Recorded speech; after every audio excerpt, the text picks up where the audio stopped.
has been the export of raw materials. This one is a big disaster. I was meeting an American delegation just now, and I was telling them that, please, the new government of Mr. Trump, be clear on this point.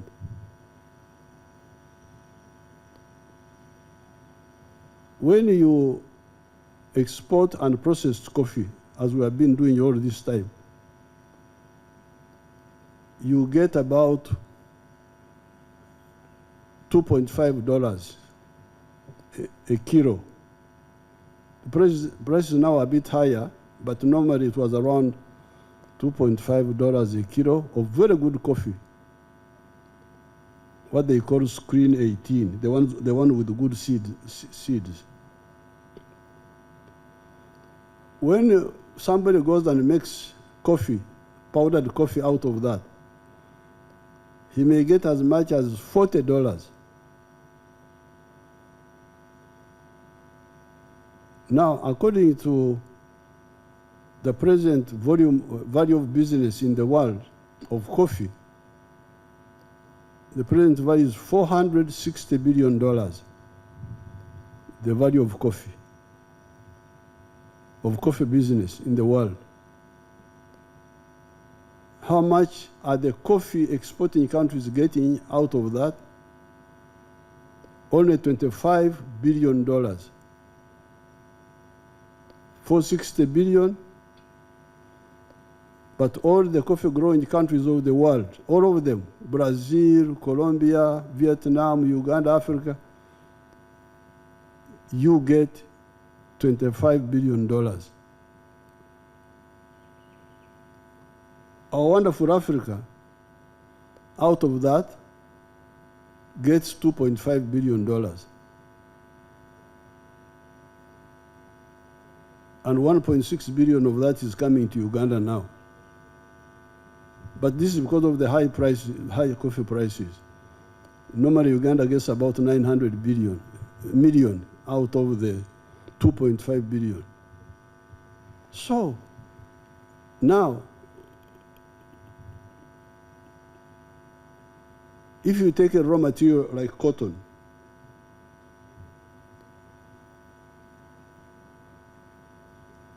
so in other words, in every kilogram of coffee, Africa is donating about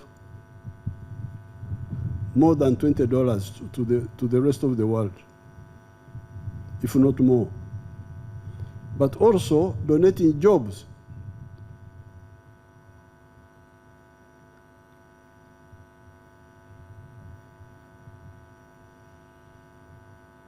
If you take textiles, cotton has got like 6 job levels. You grow the cotton, that's some job. When you harvest the cotton, you gin it, you remove the seeds. That's another level of jobs, the ginneries. Now, much of the African cotton has been ending there. They export what they call lint cotton. Cotton without seeds, after removing the seeds. Then somebody else goes and does the spinning. Spinning is another level of jobs. Then the weaving, that's another level of jobs.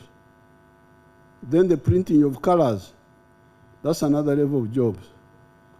Then the tailoring now to make garments, that's another level of jobs. Of course, there are other values in cotton which Africans were not bothered with. Gunpowder is from cotton. People don't know that. That's why the Chinese were taking a lot of cotton. Because part of the cotton is what you use to make nitrocellulose, which makes the gunpowder. So that's another bottleneck. They're relying on raw materials, exporting. You are donating money and donating jobs.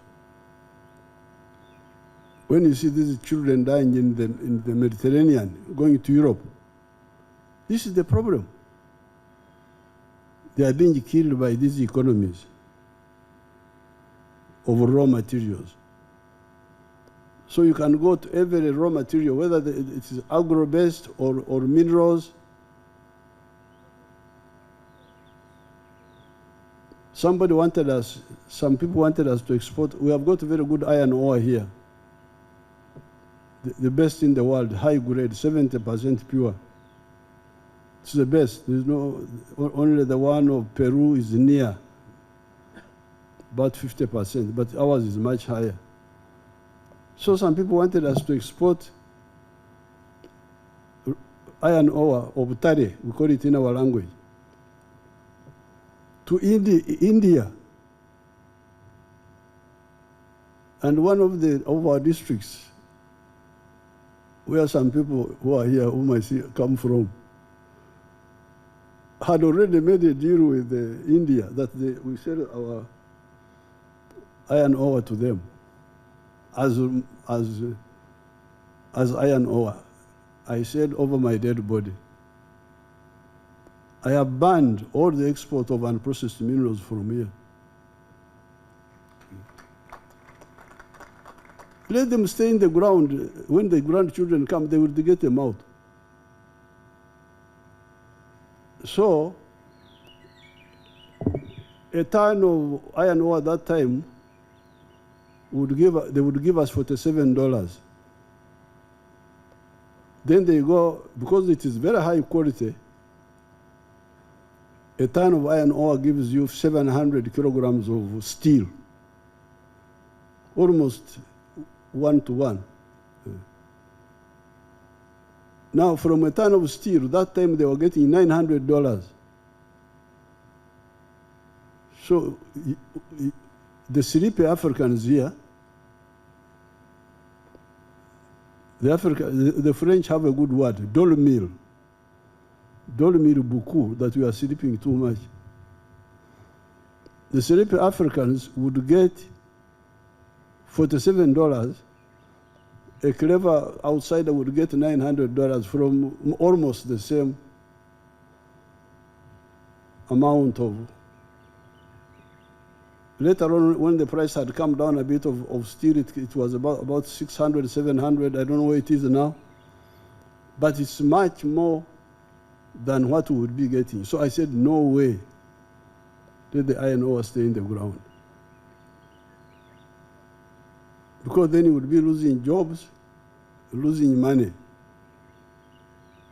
So raw materials are a curse. I don't know what this forum has, what position they have taken on it, but really that is a real curse. Now, sometimes when Africans wake up a bit,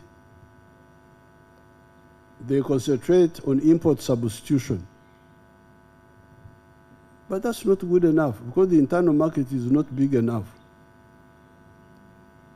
We must, yes, do import substitution, but also engage in export promotion, because the export markets are bigger than the internal market. That's also another area to look at.